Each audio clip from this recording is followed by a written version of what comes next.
say anything about what music has meant to you over the years? You've kind of dedicated your life to it, really. So why have you done that? Well, music is everything, really. Pat Martino used to say, "I see the guitar in everything," and I wondered what he meant by that. Later on, I saw, well, it's the music. Everything you see, it's your way of translating how you see the world, how you interact with the world.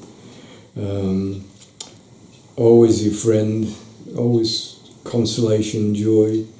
There's something to be found for all seasons. If you go through a really, really rough patch, which most of us have at some time in life, music can be a salvation. I think it's just so brilliant. I must have seen the guitar being played on things like, I would imagine, in the mid-50s, the Billy Cotton Band show, and a lot of variety shows, London Palladium.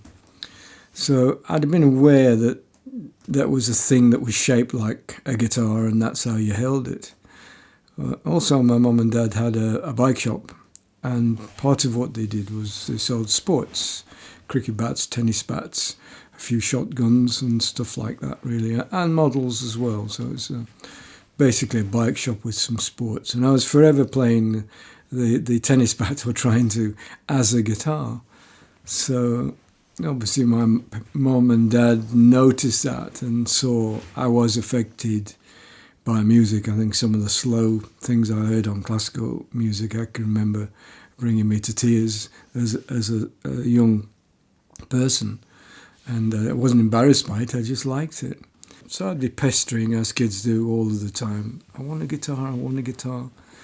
In the middle of that, I guess it would have been 57, maybe early 58, my brother would start coming home with records by Elvis Presley and Gene Vincent and Jerry Lee Lewis, Buddy Holly.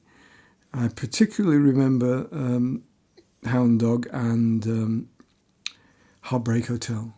Heartbreak Hotel just blew me away. It still does. I think it's a masterpiece of what it is. Everything's played in the right place, the right sound, the right tone. The descending double bass after the introduction, Scotty Moore's introduction on the electric guitar. And the feel of the thing, you know, it was blues, really. It was white blues. And I love that. Songs like that, ever since Cry Me a River, Black Coffee, that sort of feel I've really liked. Whether that stemmed from that or not, I'm not sure. But that really knocked me for six, Elvis. And it wasn't much on our TV. I think the adults tried to keep him away from the youngsters. And it was Bill Haley, at first. And on the TV, if you were lucky, it was Lonnie Donegan or skiffle bands like the Vipers. Little bit of Burt Whedon. He was just making a little bit of his name for himself. He was a session player in those days. And you would see the guitars in Billy Cotton's band and other big bands, Jack Parnell. They always look sweet, especially the jazz guitars that looked like a cello held that way round rather than that way round. And I always had a liking for those. They looked like proper musicians, proper musical instruments. And then, of course, you started to see these pictures of Buddy Holly with the adventurous Strats and funny-shaped instruments, which had the sound, and the whammy bar, of course, which Hank Marvin made a lot of a little bit later. So that really, I had to have one. And I think a lot of people of my age were similar. I know a lot of musicians in bands that I met over the years later on. Black Sabbath, Bakerloo, from Birmingham where I was, they'd gone through the same thing. You know, we'd all stood in front of the mirror wanting to be Elvis playing this guitar. And a milestone, which I still remember today, is my brother, because he's so much older, he'd get lumbered with taking me to the pictures and things occasionally. I can remember seeing the Tommy Steele story, which I quite enjoyed. You know, I liked his old Hofner guitars, which is what you saw mainly in England in those days. But one of the films, it must have been late 57. I think it came out in 57. maybe early 58, was Elvis Presley Loving You, which was, even though he'd only been really a name since 56, it was his life story. And that film blew me away. Just Scotty Moore close-ups of him playing. I didn't know what they were then, the big Gibson Super 400 L5, top of the range, jazz guitars if you like. And Elvis playing his Martin, which was more like the guitar I eventually had, just a very simple acoustic guitar with steel strings and a round hole. So that I think my parents just gave up then and bought me a guitar. So it was Christmas, I think it was Christmas 50, 57, 58, that period I got this. It was a cheap Romanian guitar by a company called Varsity, I remember. And I thought because I could pick it up and play the strings that I was a guitar player, that I could play the guitar. Of course, I didn't realise how much went into it. And so then my next thing was I pestered for an electric guitar because I thought, that must be where the sound comes from. That's why that sounds like it, and I can't get that sound on this guitar. And so naive, they just thought you plugged the thing straight into the mains, as did a few other people. So anyway, I didn't do a lot with the guitar. I tried for a couple of years until roughly, I suppose it'd been 59 when the Shadows appeared and instrumentals became popular. And again, instrumental breaks, if you think of the start of Move It, the Cliff Richard thing, which still sounds one of his best if you like Cliff, and things like Shaking All Over Johnny Kidd and the Pirates. You know, that was the way I wanted to play the guitar. I just love that sound. It was great. Earthy. It was totally unlike Victor Sylvester and all the things your mum and dad were listening to. So at that point, I would start to, Mum, I've got to have an electric guitar. You know, one of these with this thing on it that goes boing, with a tremolo arm. We didn't call them whammy bars in those days. It was a tremolo arm. So I guess it would have been 59, 1960 when I actually got an electric guitar. And again, didn't do a lot with it. I was still in junior school at the time. So it would have been just coming up 11, I guess. And then when I moved on to secondary school, I met a drummer, a guy called Tony Cartwright, who played for years in different bands around Birmingham. He was a drummer, and he had another guitar with him, a guy called Pete Foster, who was a great player. And he was playing things like Wipeout, and the Shadows, obviously, Apache, FBI, all those things. And I was just beginning, sort of starting playing chords. Was absolutely knocked out by this. So I thought, I've got to do that. That's what I want to do. I want to work out. That's my sound. I didn't realise I was leaning all the time towards the bluesy side of it. I guess Heartbreak Hotel and that stuff should have given me a clue. But I didn't really know what blues meant at that time. And we were all experimenting, discovering. And of course we wanted to be pop stars. We wanted to be rich and have some girlfriends and just have a good time. And eventually, I think if you're a serious guitar player, you get seduced by the instrument and the other stuff doesn't matter very much. You just want to play well. So anyway, that became a little bit of a competitive scene with Pete. I'd look at what he was doing and I'd go home and work it out. And then I got to be so I could play what he played and do some solos as well, but made up solos, improvised solos. So when we started playing a bit of Chuck Berry and things like that, it was great, you know, because I'd do my own things. I started mixing with older players who were like just leaving school or had left school. And obviously they'd come a lot further because they were older and they'd had more time to spend on it, perhaps learned a bit quicker. And so I'd do the same thing with them, you know, we'd sit and have little jams. My mum and dad had a couple of rooms in the back of the shop. We sort of lived above the shop, and then he kept all the bikes and things downstairs and did repairs and stuff. And we used to rehearse there. And so if we weren't rehearsing for a gig with a band with Pete and Tony, and the Vanguards they were called actually, these guys would come round and we'd sit down playing Chuck Berry. And at this time we started getting little tasters of music that became very, very influential for me, and I think for a lot of people, which was blues, Chicago blues mainly, on these albums, oftentimes cheap albums, compilations, Golden Guinea, which was £1 and a shilling back in those days, Marble Arch. No compilations of stuff that had come out previously on Chess, and Chess came out on Pi in this country, and they weren't always easy to find, the American recordings. Luckily, there was a place in Birmingham called the Diskery, which is still going, and I discovered that eventually. So they'd turn up, these older guys, they'd be about 17, 18, they'd have nice Gibson 335s and Fender Strats, and I'd be there with my, had a cheap Rossetti 3, which was a cheap version of a Strat, but it had 3 humbuckers on it, and it wasn't a great guitar. It would have been good for bottleneck because it had a very, very high action.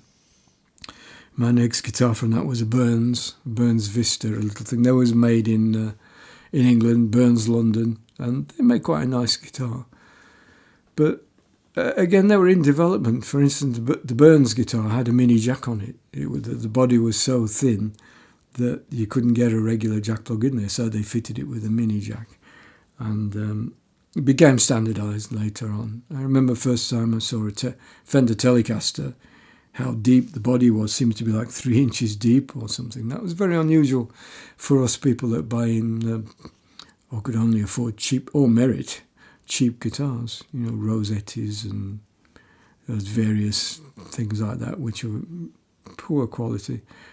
There were a few Futurama from, I can't remember if it's Sweden, but George Harrison played one of those for a while, Guiatone, which I think Hank Marvin started off with. Because as well, there was an embargo up until the 60s where we weren't allowed to buy American instruments. So when that embargo stopped, which I think was probably early 1960, 61, Selma in London and 1 or 2 other people started bringing in Fenders and Gibsons. Those sort of nice quality instruments did appear from time to time, usually through Americans that were coming over through the Queen Mary and stuff, and the people on merchant ships in ports. George Harrison reputedly bought his little Gretsch, the little Gretsch jet, the first one he had off a sailor that had come across. Eventually, when I left school at 15, no O-levels, no qualifications or the recognisable qualifications to do anything with. I didn't really have any skills, and I hadn't got a clue about what life was really all about. I'd played in bands all the time. In fact, in the early 60s, everybody, certainly around the Black Country, Dudley, Wolverhampton, Cradleheath, that sort of area, West Midlands and Midlands, there were loads of workingmen's clubs, Liberal clubs, Labour clubs, workingmen's clubs, Derby and Joan clubs, all sorts of, and they all had to have as they called them, a beat group. So there was these loads of places to play, and the Vanguards, we started playing. We were probably been 12, 13, and we were playing more or less every night of the week, and learnt a lot about life and saw some odd things, and it was a good experience, and it's a good way of getting some bit of stagecraft, learning what you did when a fuse went, and all sorts of things, watching fights, staying out of the way of promoters if they didn't like you, and we'd have all sorts of things, because they weren't used to loud music, so they'd say things like, "Oh, can you turn your amplifiers to face the wall?" And I remember one was like, "Can you play your amplifiers with the cover on, please? They're too loud for us." So we had things like that. Anyway, this pro band came. I think we were advertising for a singer in this pro band called Graham. I'd seen him around on bills in the local newspaper and stuff, and on advertisements, and they were called Graham and the Odd Spots. Oddly enough, Graham and the Odd Spots. And they were a lot older than me. They were a pro band. They'd been around quite a bit. And I think they'd broken up or just lost the guitar player. So it so happened I got a band together primarily to play blues things. We were playing a lot of the things off these Marble Arch albums and chess stuff. I mean, these Marble Arch were so, with the band I was with, the kids, were so synonymous with blues. And the endings, if you listen to a lot of the blues endings on a lot of those Chicago things, they're all over the place. You know, they end a bit of this and a bit of this, if they're not quite sure if it's ended or not and how they're going to do it. And so if we ever had a rough ending, we'd always call it Marble Arch ending, just after that homage to the chess players. Anyway, I was looking for a singer that would be doing My Babe and Smokestack Lightning and all that stuff. And this Graham turned up because they needed a guitarist. So he turned up and pulled me to one side. I think I'd played Hideaway and he really liked it. He says, "Oh, do you want to join the band? Join a pro band?" So I joined them, and I was the youngest one in there. I think I was 16 when I joined them, and they were all in the 20s. Fortunately, the drummer was really into Buddy Rich and Joe Morello, and we bonded immediately on one album I'd got, which was the famous Hank Garland 3 for the Blues, which was the reissue which I'd got, but originally it was called Jazz Winds from a New Direction. And that was Joe Morello on drums and a young Gary Burton on vibes. And he was really into this album as well. So we formed a little subgroup within the band, and we'd go off, and whenever we got a chance, we'd morph into some of the tunes off that. But they were basically doing covers, the Hollies, stuff like that. You know, some Beatles, typical mid-60s covers. And made quite a good, decent living out of that. I had to travel around a lot, but they changed the name, various names. They call themselves The Biscuit, after Takes a Biscuit, and then The Choice. I think they ended up with Choice for a while. And they were quite big into harmony stuff, Frankie Valli and the Four Seasons and the Beach Boys, that sort of thing. And they were very good at it. Wasn't really my scene. But I got poached from that band by a quite well-known band in the Midlands called the Californians, and a lot of people down there still remember them. They were really excellent. They'd had vocal training. They did all the ink spots and the later stuff than that, the American jazzy thing on the verge of jazz. But their repertoire was mainly Four Seasons and things like Four Seasons and the Beach Boys. Some Four Freshmen things, but it was mainly pop stuff. And they just wanted to feature a guitarist. They'd already got 2 guitarists in the band. They wanted a guitarist that played a few instrumentals and gave them some variety. And it was something like £19 a week, and I think I'd been on about £8 a week or something. So I'll do that. And that was great because we did some BBC recordings. Anyway, I wasn't long with that band, and things started to happen on the prog scene and stuff. Middle 60s to the late 60s. Going back to when I started playing with the Vanguards, I guess 62 till about 65. And we'd be playing all the pubs and working with clubs and stuff like that as a boy band, I suppose. There was a place in where I grew up, which was in between, you might not know these areas, but they called it the Black Country. It was in between Dudley and Cradley Heath, or Dudley and Birmingham, Halesowen, that sort of. And it was all sheet metal working, nuts and bolts, nails, chains, drop forges, hammers, drop hammers. It was famous. They made the big anchor for the Titanic, apparently in Netherton, which is just up the road. So it wasn't a particularly cultured area. It was a bit rough and ready. Anyway, like a lot of other places, it had a series of picture houses, which, as television was bought by more and more people, and the pictures dropped off a bit, they were changing into bingo halls or dance halls and things.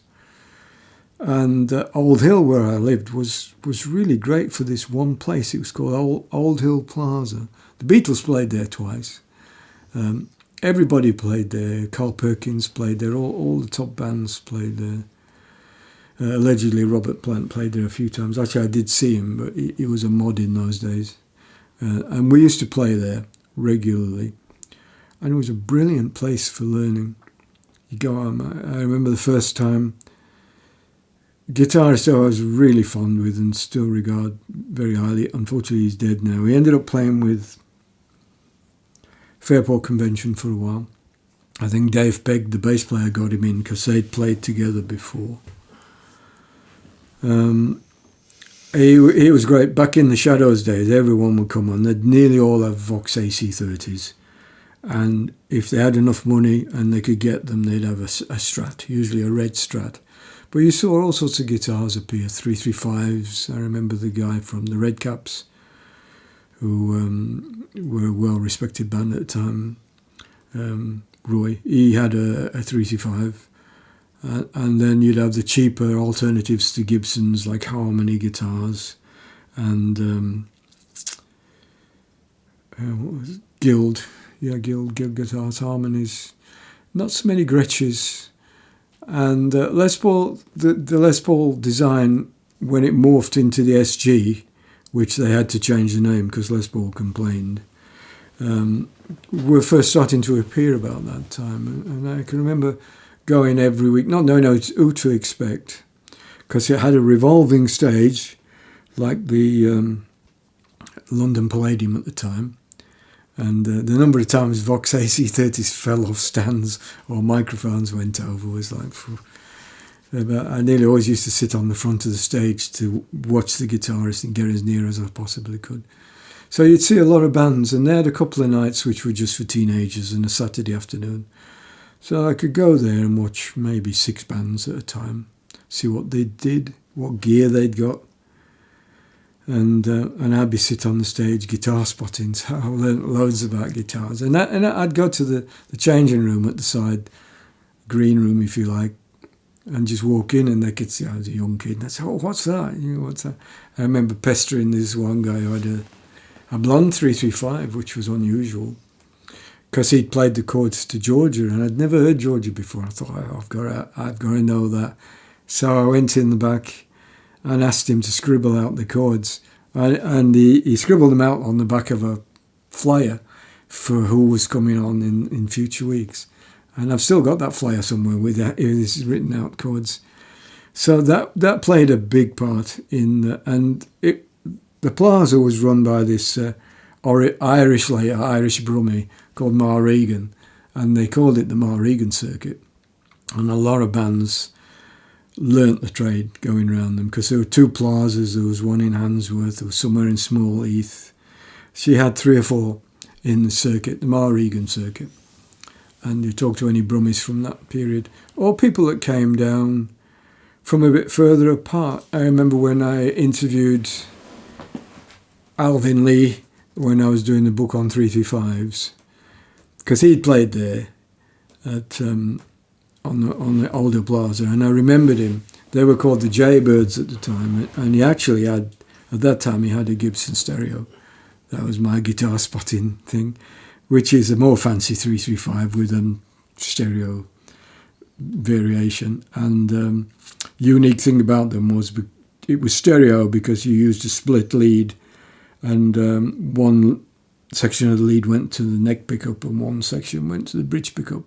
So if you had the money and the wherewithal to buy the 2 amps, you'd have an AC30 on each side, one for each pickup. But that didn't happen very often. I don't think the pay was that good, unless it was someone like the Searchers or Dave D or someone that had made some money. Anyway, I had to mention that because the Oldale Plaza played such a big part, certainly in my upbringing and learning loads about guitar, watching people, listening to people, talking to people.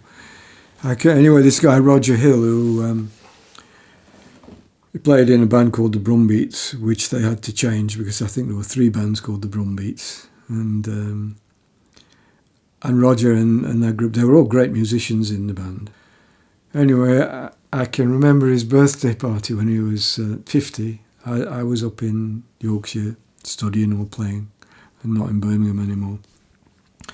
He invited me down, and Steve Gibbons' band, various Brummie bands that he was associated with and stuff, were there. And he invited me to get up and play, which was great. You know, I was still, even by then, I was nervous to play with him. But I always remember the Gibson 175 book that I'd recently written. And I thought, I'll give him one of these, he might enjoy it. So I remember my dedication to Roger was, oh, Roger, thank you so much for what you've done throughout the years. You know, you influenced me to take up the guitar and work really hard at it. But I always wanted to be a pop star until I saw you. And then I really wanted to be a guitarist. I remember buying live at B.B. King live at the Regal. And anything I read about, that I was always searching to any guitarist that played well. I was just searching. I listened to Django Reinhardt, Chet Atkins, Merle Travis, everybody. I'd always use some of those things I could buy locally. I'd use my paper and money, and I'd go in and say, oh, can you get me something by Merle Travis or Doc Watson or whatever? And the first one that played jazz that really blew me away was Wes Motgomery. So that would have been 66 with Moving Wes. And the first two tracks on Moving Wes, Caravan, which tears it apart. It's like brilliant playing, brilliant up-tempo with some great stabs from a big band. And the second track is very lyrical people ballad, and every note he plays is like poetry. The whole thing is beautiful, and that really got me into jazz. But I must say, I'm just thinking about that. The first jazz I really heard that knocked me out was coming back from one of these Vanguard's gigs in 63, 64. My dad was driving us about. I'd come in and I'd make some Orlicks or some Weetabix or something before I went to bed, and put on, I think it was Night Ride.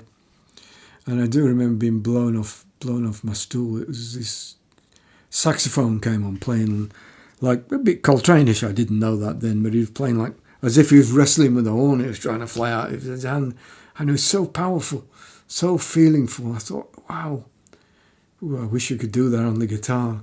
And I learned at the end of it was Tubby Hayes, and he was playing Cherokee. And that's still now. That's one of that and the Wes Montgomery album. Those three tracks, Cherokee, Caravan, and People, milestones. You know, they're the reason I play jazz really, and moved on gradually from blues stuff into jazz. Around about 66, I suppose. You know, we'd realise that a lot of bands were doing Ray Charles and Nina Simone and stuff like that, and Jimmy Smith. So that led me into the jazzy side of the bluesy side of jazz, and helped me get away from playing in the boxes. You know, the pentatonic things in the box, and I particularly remember. I'd heard Joe Pass. I'd a lot of the Hank Garland stuff, but Joe Pass, I couldn't always work out what he was doing with his substitute chords and stuff. But Grant Green was great. Grant and Kenny Burrell, they were very blues based, and oftentimes they would also use that pentatonic box.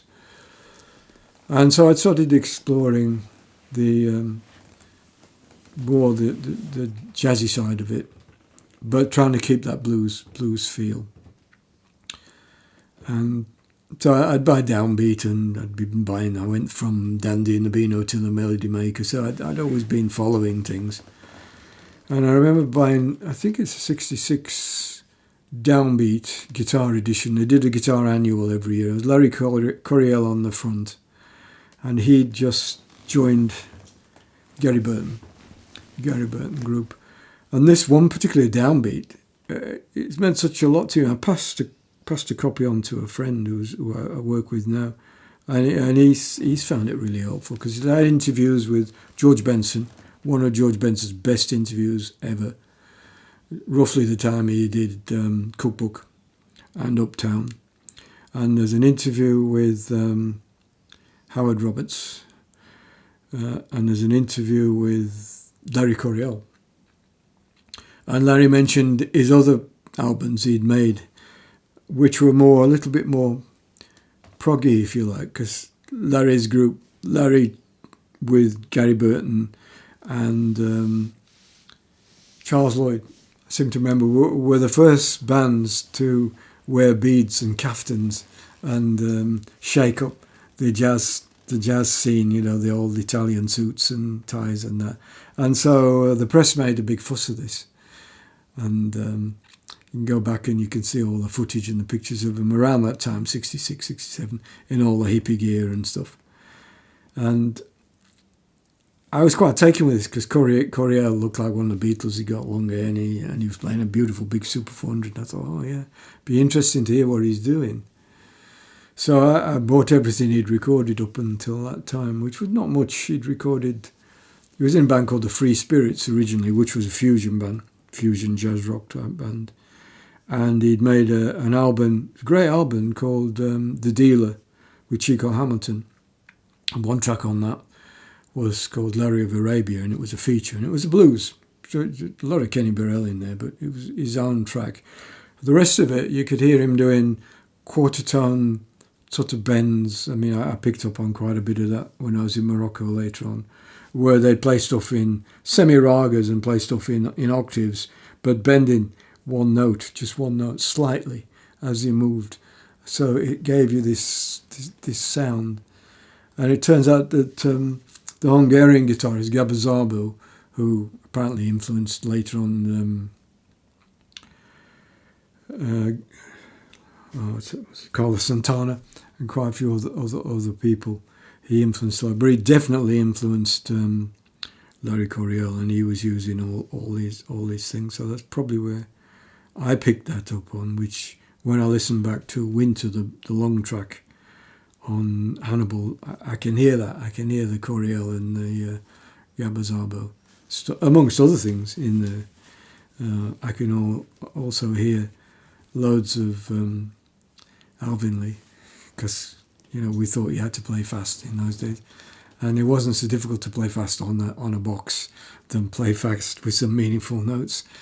And Wes, I was using some octaves as well. So at that time, it was okay to start mixing these things together. And that album is a good album, I think. Of course, before Coryell was in that band, Chico Hamilton group, Gabor Szabo had played in his band also. So there's that link there. I like the idea of, it wasn't really called fusion then, it's pre-fusion, but there were people doing it. There was a guy in England, who a lot of guitar fanatics will no doubt know, called Davy Graham. And his first couple of albums were certainly folk, blues and beyond. He did an album with Shirley Collins, which had more traditional folk stuff, but folk, blues and beyond, and Midnight Man. He was playing tunes by Junior Mance, Charlie Mingus, as well as playing Backwater Side and First Time I Saw Your Face, and some Arabic ragas and stuff. He was very eclectic. It wasn't so much fusion in that he was mixing them all at the same time, but the idea of the guitar doing all these things really appealed to me. And of course, when Miles went electric and started bringing in those sounds, a lot of people started to move into that. Obviously, McLaughlin, Larry Coryell was going in that direction, and you could argue I'd always been, when he was in the Free Spirits, he was still playing a lot of jazzy stuff.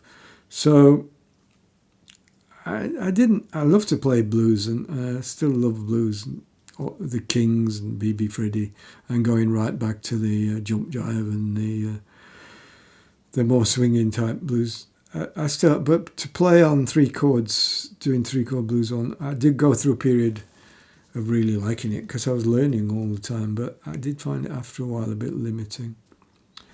Anyway, at that point it was the time I just left the Californians because I couldn't stand playing the Beach Boys stuff for much longer, even though it was well paid. And they were very, very good at it. And again, I learnt a lot. They were very disciplined. They were a lot older, and we did some BBC stuff. And but I wanted to form my own band, basically. So we formed a band called Evolution, which was a drummer from Choice with his big passion for Buddy Rich and stuff like that, and a couple of other guys. And we joined up with Big Bear Records, Jim Simpson, who's quite famous, still around in the Birmingham area. He managed Black Sabbath and did the first recording with them, and Baker Lou. Locomotive, who had a hit actually with Rubies and Love, and I think Ruby Turner from down there. He managed quite a lot of bands, and he also put on in a rough little pub in an area of Birmingham which was run down, and it used to house Birmingham Rep and the first cinema to put on electric films, called the Electric Cinema, but it had become a place for showing adult films and there at that time. And a rough pub right on the corner, so by a new street station called Henry's Blues House. And he'd bring over people from America, and he brought Howlin' Wolf across. He'd bring a lot of blues people. But also there'd be a lot of us at that time were experimenting with stuff. I know Clem and Baker Lou played there a lot. Earth, which became Black Sabbath, played there a lot. We played there quite a lot. And people used to experiment. So we'd be having... Something's happened like this with various bands, like the Kinks and the Yardbirds, that they used to call them a rave-up. So they played a tune, and then they'd all go mad at the end and just extend the solos, but it generally would be on one chord. So we'd be experimenting with stuff like that, which was useful. And we were working for Jim, so we did a lot of work in Germany and things. But I'd put a band together with a Hammond organ player, Bill Hunt, who went on to play with ELO, and Wizard. He's a great guy. He was at music college with Stevie Winwood in the same school as well, so quite influenced by him. He played the Hammond, and he also, his second instrument, he played French horn and a few other brass things, which eventually led him into the Electric Light Orchestra. So no-brainer. And he's a good musician and a nice guy. I still keep in touch with Bill. So we formed a band and started writing. I wrote, I think, all of the stuff on Hannibal except Winter, which was a collective thing. And I had no training, so I wasn't very good at writing rhythms. So I could write the notes, and I knew what I wanted. So Bill helped me on that. And so we started to do a bit of arrangements. And roughly the time of, I think, Hot Rats and some of that stuff. I'd been listening to Bartok, Shostakovich, certain things that I particularly liked because they had this sort of almost angular horror film sort of feel about the music, which I liked. And you can hear a little bit of that in Hannibal. And of course the jazz element as well. We then went to... I can't remember the exact order of it, but we went to Morocco. I think went to Morocco before that lineup, or something happened with went to Morocco for a summer to rehearse the material, put it all together, orchestrate it, and stuff like that. And we played once a week at the dance hall. We were in a place called Skirat, which was between Casablanca and Rabat, but it was on the coast. The King's Summer Palace was on the coast next to us, and we were in a hotel Amphitreat, which was the King's cousin, Tib Falali, the guy was called.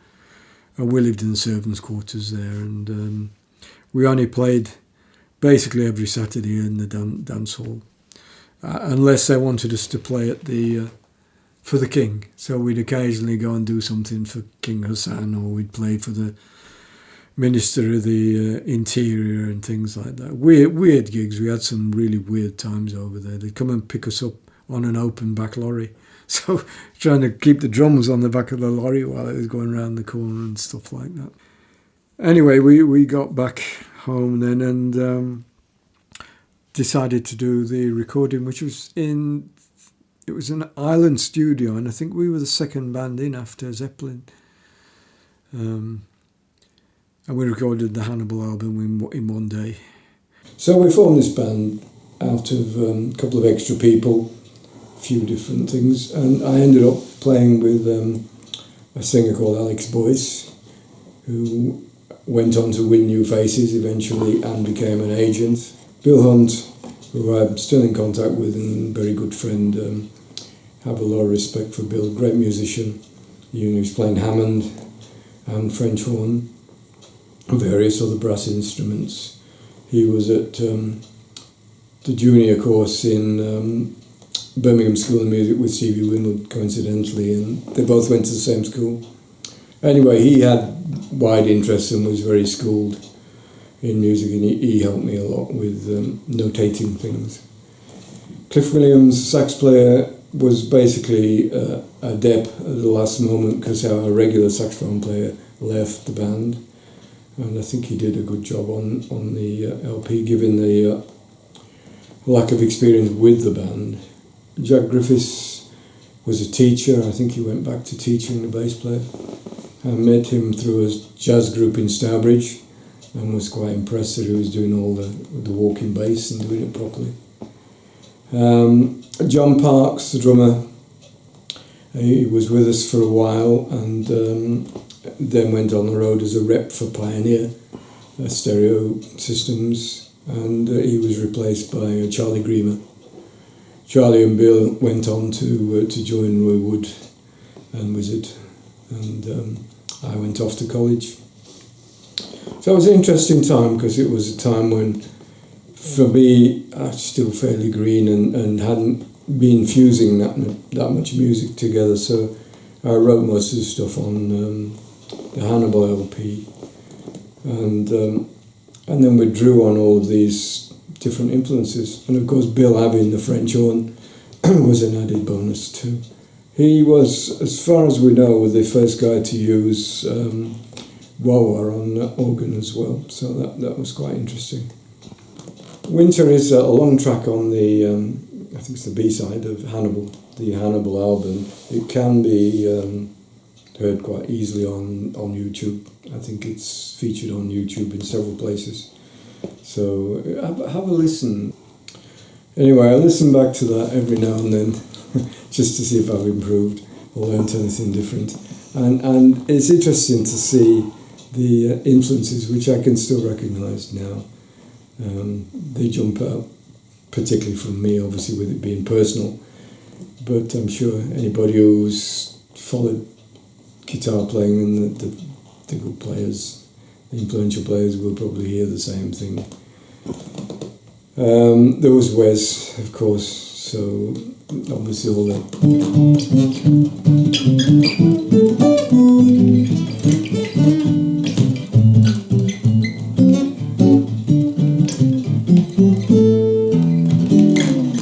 The octaves, principally, and some of his block chords as well.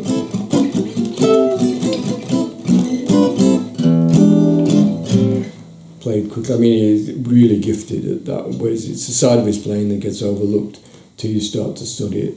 If you listen to things like Satin Doll on his incredible jazz guitar, it's an earlier album, one of the Riverside albums anyway. Just listen to his accompaniment. It's brilliant. All this really fast moving. It sounds so easy for him, but if you try and do it, it isn't. But you know that was Wes. Other influences on there for me that jump out were Larry Coryell, who I'd been listening to with Gary Burton and Chico Hamilton, and a little bit with his album with Free Spirits, but that was a bit more rock based, and the track with Elvin Jones on his first album, Lady Coryell, and he's using those picks.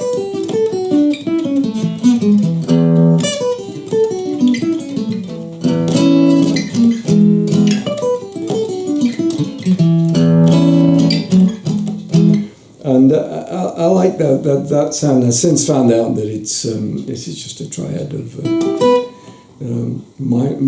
basically minor triad with a seventh on top. Of course, it could be treated as a major seventh, etc., etc. It can be moved into various places as a substitution. But if you listen to some early tablet, particularly Jimmy Rainey and Reddy Thomas, who was influenced heavily by Rainey, and you'll hear this sort of.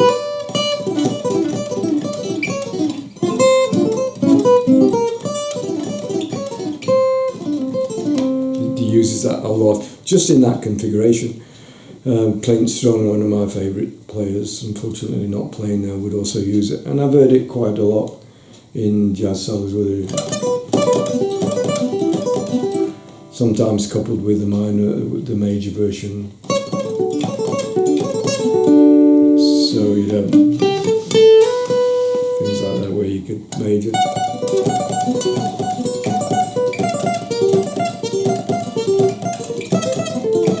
And they're just basic triads. So that jumped out at me when I heard that. Then there were the influences which were a bit more subtle, such as Kenny Burrell. Prior to Kenny Burrell and that side of it, where they sit on it and create a really nice groove by being simple and thinking about note choice, I'd been listening to Alvin Lee, and it was interesting to hear the contrast on the Hannibal. This is on the tune Winter on the Hannibal album. And there's a bit in which I probably stole or borrowed or used the idea straight from Kenny, where he played just the groove sort of.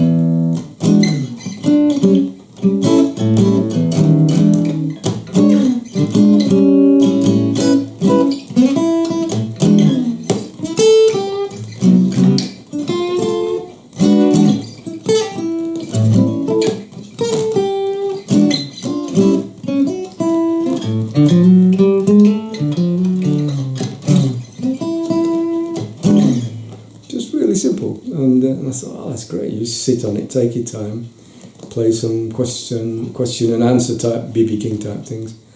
And in the same solo, I go bananas by trying to do the Alvin Lee thing, which he was known for being a very, very fast player. It was mainly fast pentatonics, but nevertheless, I was influenced by that, and it was a challenge. So I'd be playing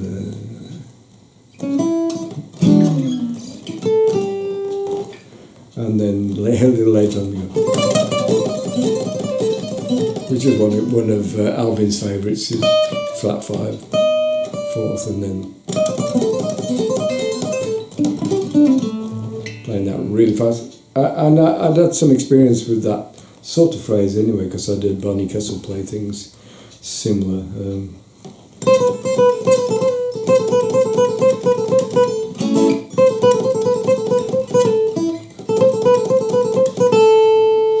We do it more on the pentatonic.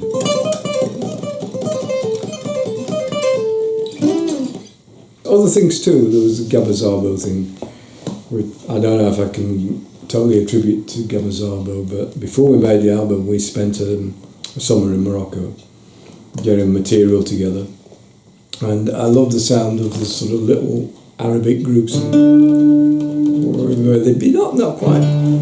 Almost microtonal, there'd be one note.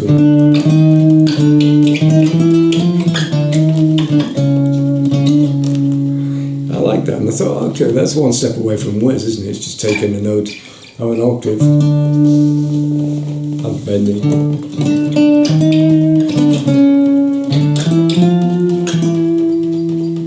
Maybe over a drone, and there's some of that also in the solo in Winter. So we've got Kenny Burrell, Wes Motgomery, Alvin Lee, Gabazarbo, probably a bit of B.B. King in there as well, with all that as well. So it's quite an eclectic solo, and a good indication of where I was at that time.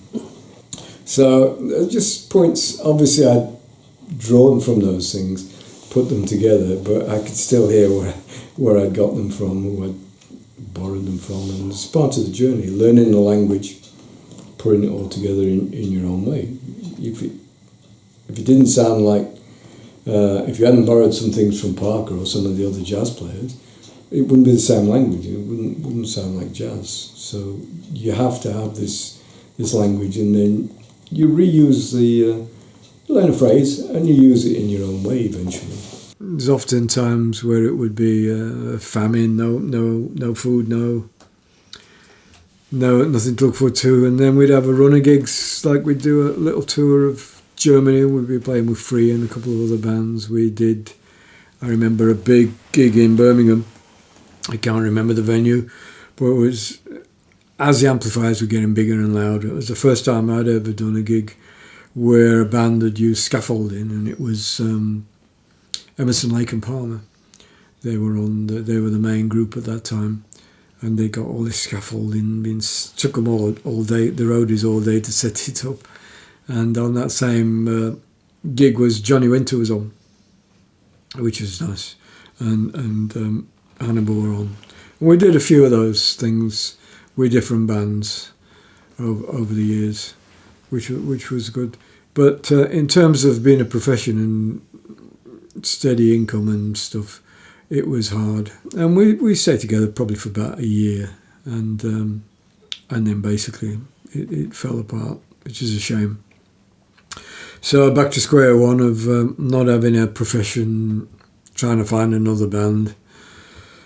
And I thought, there's got to be more to it than this, sleeping in the back of a van and not getting paid, and condensation dripping on your nose when you're trying to sleep in the winter in a van, and van full of people smoking and travelling miles.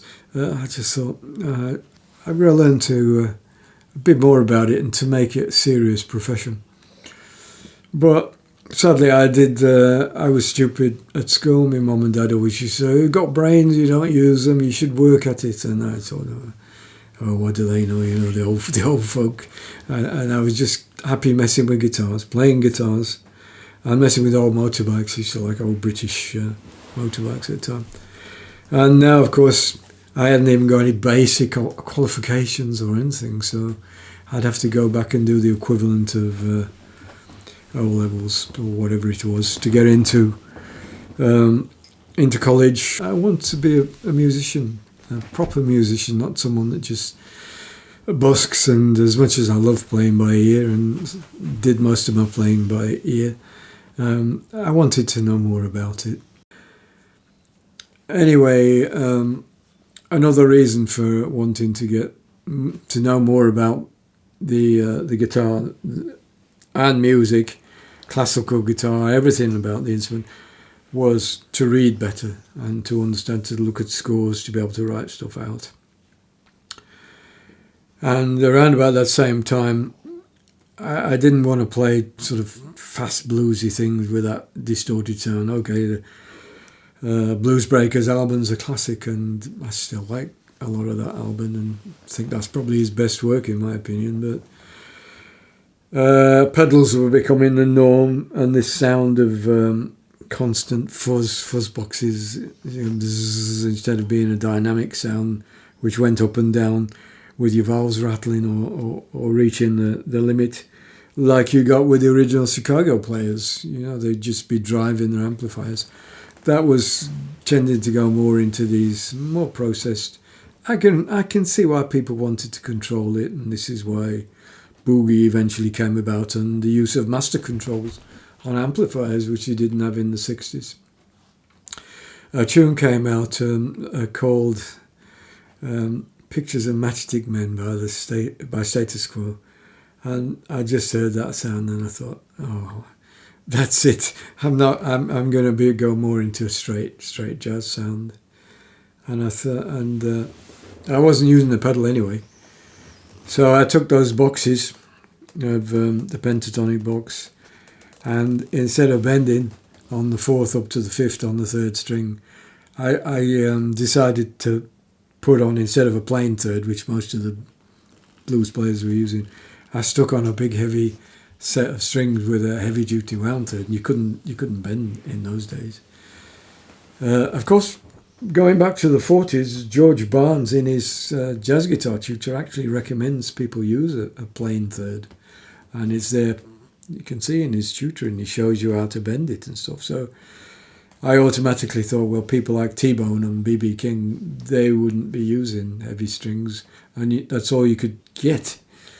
But you could use, there was a way around it. On some of those very early B.B. Kings, you can hear he's struggling to bend that third string. So at that point, he hadn't done it yet. But the trick was initially to buy 2 first strings of a Gibson Sonomatic set or wherever they were. You couldn't buy rock and roll strings in those days, or light gauge. Throw away the 6th string and move them all down and use 2 first strings. So by the time Eddie Cochran came over and did the tour with Gene Vincent and Joe Brown and 1 or 2 British people were on that same group, I think the Tornadoes were on. Eddie Cochran had shown them what to do. They said, well, no, you don't do that. You use a banjo string for your top string.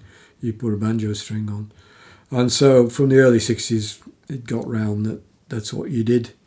And then I think 63, 64, you got Ernie Ball appearing on the scene and Fender Rock and Roll. Those were the first 2. So, but I put these heavy strings on, so I couldn't do that fast bending and stuff. I had to slide. So immediately it sounded like Kenny Burrell. So instead of having root, flat, 3rd and 5th, down, instead of bending it, I'd slide it. And with that sound, it suddenly sounded like jazz. And I thought, well, that's what I'll do. And at the same time, I was playing a bit more classical guitar. So I was moving away from that sort of more dirty sound, I guess. I still liked it when, particularly if you got a small amp driving it and you were playing with the right musicians. So I came up to this college in Huddersfield called Osler, simply because they would accept a person with my level of qualifications and an older person. But I really worked hard with the classical guitar. I had nothing. I didn't even have a grade 1, and I came out with external teacher's diploma from Trinity College of Music, which in itself is a 3-year course. I really worked hard. I went from, as I say, nothing to post-grade 8 to a professional qualification, and I would have had the cert ed at the end as well, so I was set up really. Guitarists, which had just come out, asked me if I'd do a monthly column for them. And I'd never entertained the idea of writing. I didn't feel good enough for a start. Goalposts keep moving, you don't know enough. So I don't know enough to write. But of course, over time, you acquire more and more knowledge, and you learn from doing it. And a lot of stuff came out of that. The magazine articles, which went on for quite a long time, I think about 12 years for Guitarist. A lot of people knew me from those, and I did one eventually from rock to jazz, so I'd show them how to get from bar chords and a lot of their Chuck Berry simple rock and roll type things into the more jazzy stuff, which there was a big market for at that time. So that really helped me as an educator, if you like. There was an advert appeared in the Times Educational Supplement or something like that. A music lecturer wanted in Huddersfield to teach popular music and non-vocational music. So in the day I'd teach pop music, a bit of jazz, a bit of improvisation. Non-vocational was a bit like adult education, doing a couple of evenings with older players. Although I did jazz courses and quite a few people turned up. So locally I met a lot of jazzers from doing that. And lo and behold, the head of the Department of Music at the Tech at that time, it was my old lecturer, professor at Huddersfield, and he remembered how much I'd put the work in and sweated to get all these diplomas and in the meantime, of course, I'd written several books, which of course is collateral, in music education. My name was around with the magazine articles. So in a way, I suppose it's a bit of a no-brainer. I was qualified. I'd got a bit of a name amongst guitar players. He knew I worked hard, and I was dedicated. So he put me on the first step of being a lecturer. A year later, I got a call from Graham Wade, who was the head of classical guitar at Leeds, saying, "Oh, Graham, Erica is your our long-term teacher, at Leeds is retiring. Will you come and do the job? Of course, that was again a game changer, because I'd get really good students from each area in the country. They'd be like the cream of guitar players. But the things I concentrated on, really as life-saving skills, was sight reading. So I sight read everything, sight reading all the time, like mad. I was always reading. I made it so if they bought me a book of Mike Stern solos or whatever, I could do it. And the other thing was chops. So I was practicing chops. So that was what I concentrated on, probably for nearly 15 years. While I was at college, I did a lot of writing as well, and that's how I got into America, which really opened a lot of doors for me. I always do a lot. Every time, even if I go now, they always hold it. I know people in basically every state because of the Wes Motgomery book primarily, and then my books on Gibsons. And every time I've been, they treat you like as if you're famous or something. They really make a fuss. They organise guitar parties.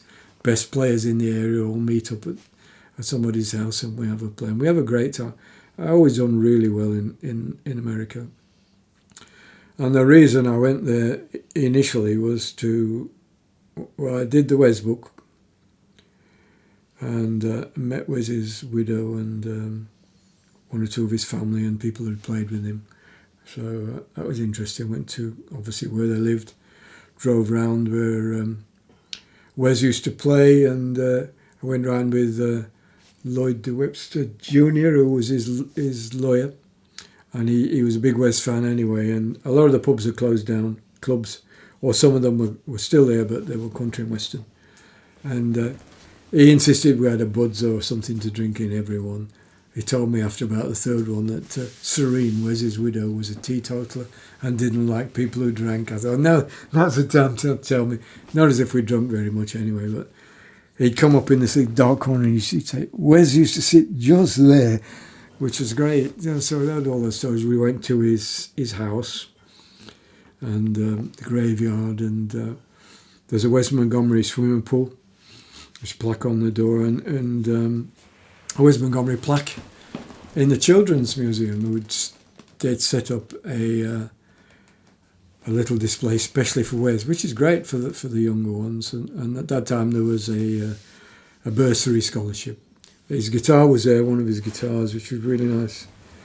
He had two L5s, one with the heart, which he played most of the time. This was inlaid on by the cutaway where his fingers used to wear into the wood. He actually wore a hole in one of his early L5s. So when Gibson made him these two in the 60s, one of them was inlaid with a heart and the other one a diamond with his name around it. That was the one that was in the Children's Museum. So it was great to do all that. So that was my first trip. And then guitarist I was still writing for wanted me to do a book of my choice on Gibsons. So as I was playing mainly jazz stuff in those days, it was a 175, so I went to the Gibson factory.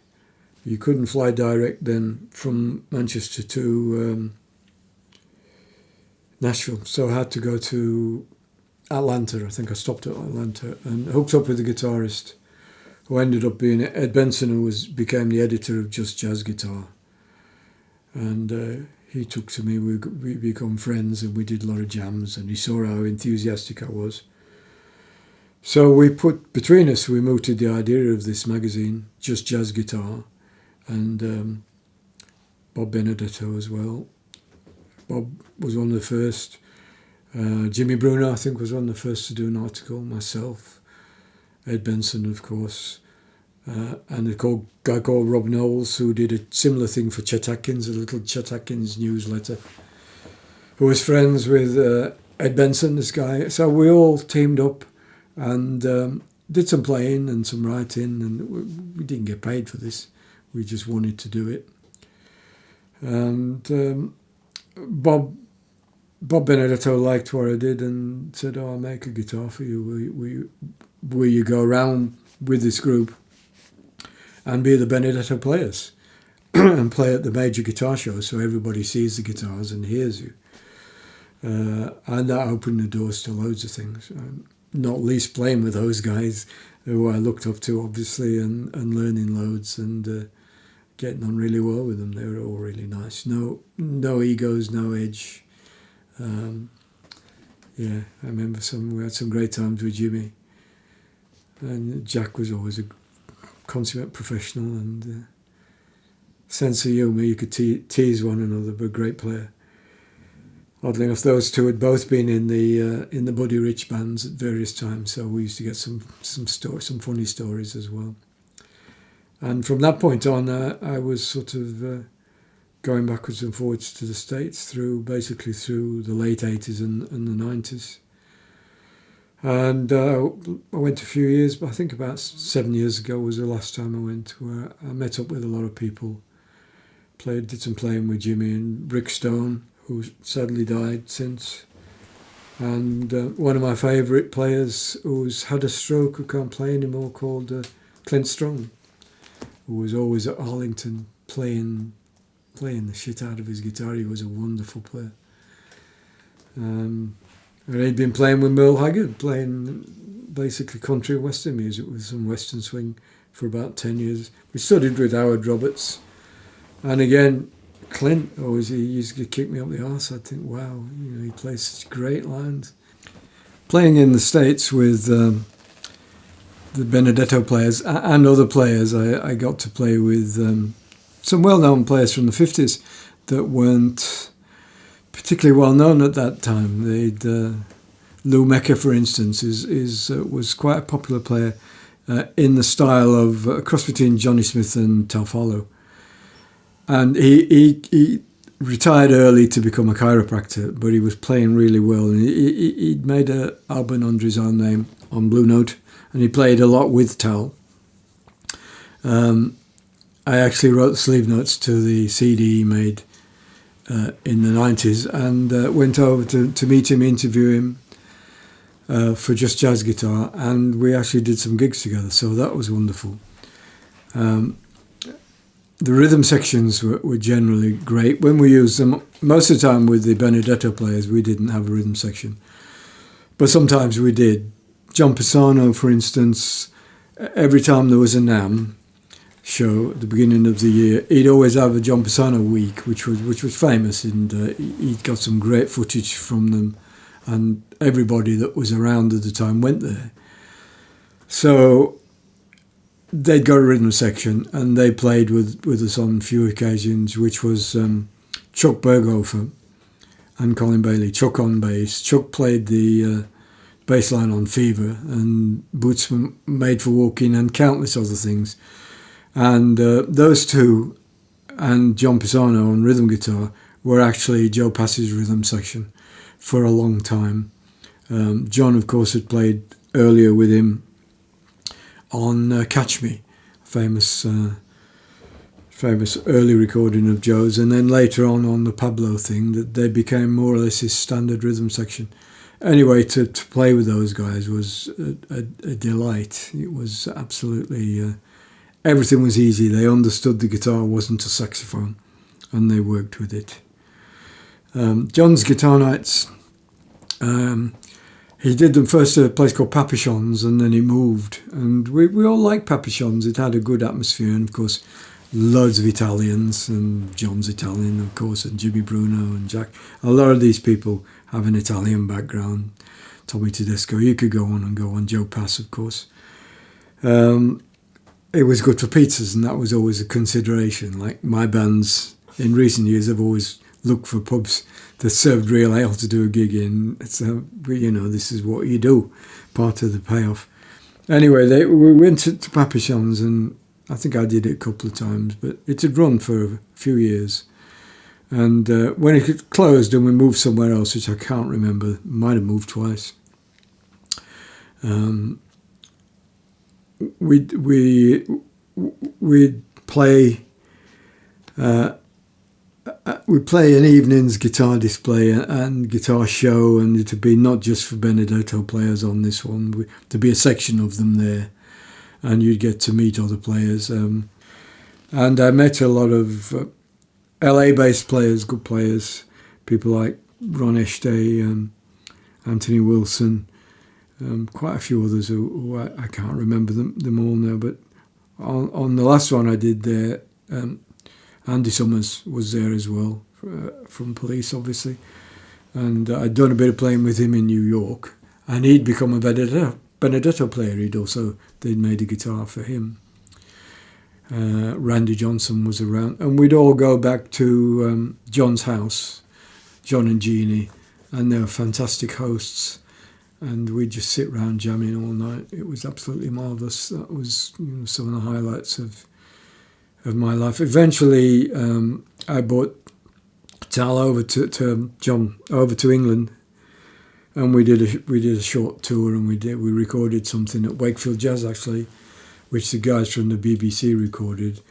Ironically, we got a space on TV, which resulted in the video being made at Wakefield Jazz, which Mel Bay bought out eventually, because one of the producers was a big fan of Sergio Mendes and Herb Alpert.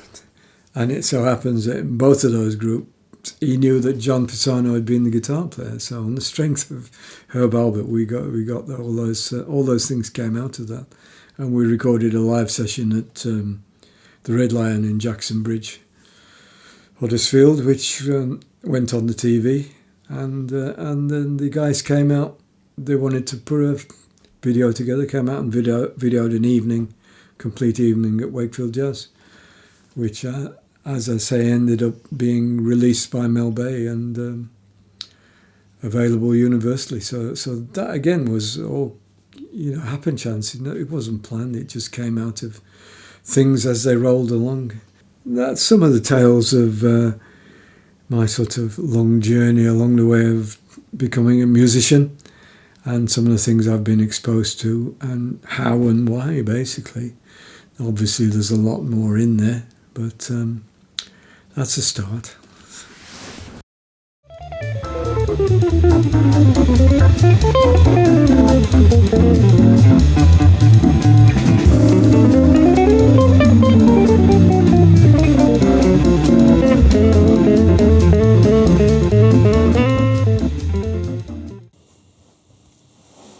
So, Adrian, this is just a sample of a kind of a lifetime's work, some of the things you've been involved with. Famous Wes Motgomery book, for example, that's been translated into Japanese. Yeah, these, it's quite by chance, because at school I never really did much apart from waste time and play the guitar. I had to go back later on and do the other studying to make these things possible. And just through circumstances, hard work and contacts, I was asked to do various things, writing for magazines, etc. One of the first books I did was a modern jazz guitar technique by Hampton Music, which doesn't exist anymore. And following on from that, I did a few things for classical guitar. That's been one of them. There was another volume of those, which were basically music -1 type things, where you had a tape, or it was tapes in those days, with both parts. Moving on from that, I did a book, the Gibson 175 book, the hardback to start with, which the company was changed shortly after I'd written that. They commissioned me also for a 335 book, but the company folded and went somewhere else, so I went to America. I was invited to write for Centre Stream, and first of all they took on the 175 book and we updated it. Then we did the L5 and the 335 books, and they've done quite well. The 335 book, which was the only one on the 335 at the time, has done exceptionally well. Moving on to the guitar ensemble material, there are 3 lots of various grade groups written by top guitar educators from the universities in America, and I was asked to contribute, so I was really pleased to do that. We also did series on blues. I've just got the volume 1 at the top there, and following that, Bill Bay asked me if I'd do something for fingerstyle guitar on jazz bark, because of my previous qualifications with playing classical guitar, and we did the book on jazz bark. I had mixed feelings about that because jazz, well, bark sounds brilliant whatever you do with it, and I thought, well, is there really any point? But he wanted to do it, and it was a challenge, and I was pleased to do that.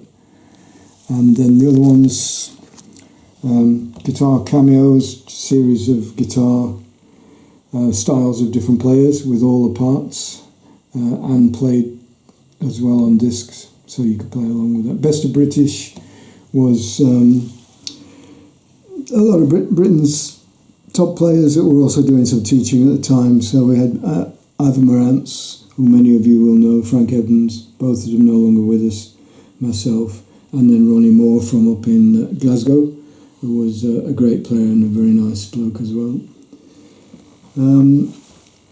Then again, connected with Mel Bay, we did a concise history of the electric guitar, short and sweet, but covers a lot of ground. Cafe Benedetto, which was the Benedetto players, and that took place in a cafe in New York, and some great players on that, obviously Jack Wilkins and Jimmy and Howard. Then Stefan wanted me to do some teaching DVDs. Again, I had mixed feelings because I'd seen a few which I considered like celebrity chats. They were wonderful and inspirational, but they didn't have the teaching content wasn't particularly well thought out. So I put quite a lot of work into those. And there was another one, which is jazz guitar for beginners kind of thing, which I don't have to hand. So that's just a sample of the work. There's several things that I either don't have copies or I can't find copies, but just gives you an idea of the contribution I've tried to make over the years for the guitar, jazz guitar in particular. This is the Benedetto Custom.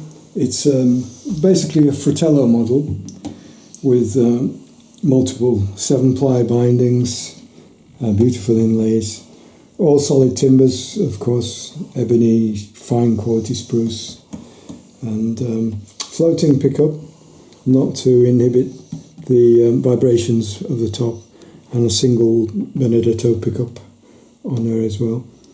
It's a 17-inch, so basically the same size as an L5 or a Johnny Smith, and a 25-inch scale, so again like a Johnny Smith or an L5. The fingerboard is slightly wider than normal, can't remember the exact specs, and I asked him if he'd do that because I was still playing a bit of fingerstyle guitar, and obviously the classical background. The headstock is a standard Fratello headstock, quite plain but large and impressive, beautifully bound again. And the woods throughout the instrument are consistently fine, picked out for the quality of tiger striping, and again book matched back with the 7-ply. Very difficult to do, to get it so all the gaps can be seen. And a lot of Japanese and Chinese, a lot of copiers of the top luthiers sometimes have trouble with that very final white, where the glue line is, where the binding meets the body. They'll often use black or brown, so you can't see how good or bad the glue lining was. Little things like that which sets the good luthier apart.